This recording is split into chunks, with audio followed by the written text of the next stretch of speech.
Hello guys Romeo Odisha blog रे सबके स्वागत करुचे। एटा हमर सोन टेम्पल सूर्यदेव तांको समर्पित अच्छे मंदिर। ए बात एटा बहुत पब्लिक आसीछन देखबार लागि।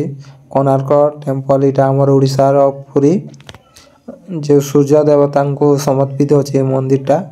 तापरे 1200 बडिंगर कारीगरी रे बनाई छे पत्थर सब कारीगर बनैछन। एटा 12 बरस लागितला एटा मंदिर के बनावार लागि। ए पार्थिवे एटा पब्लिक बहुत भीड़ अछन। हम भी जो एटा देखबार लागि एटा एंट्री गनो सिक्योरिटी मने अछन जोगिसन डिजाइन मने मस्त करिसन बड़ई मने देख पार्थिवे हमर सन टेम्पल कोणार्क ओडिशा देख पार्थिवे केनता बढ़िया अछि। सेबल के पेन भी थिला एबे समुद्र टिके बहुत पछके उछि गलानो देख पार्थिवे एटा सिंह इंग्रेज मने आसीथिले से मंदिर के तहस नहस करी देथियो।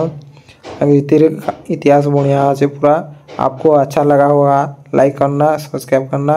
देखि पाथिबे बहुत कारीगर अछन पूरा 1200 बड़े मंदिर की तैयारी करतेले पथरे सब बनाई छे। एटा देखि पाथिबे आगर जुगर सब से टाइम रे तो इतिहास बढ़िया बहुत राजा मने थिले से मने बनेछन। एटा देखि पाथिबे सूर्य टेम्पल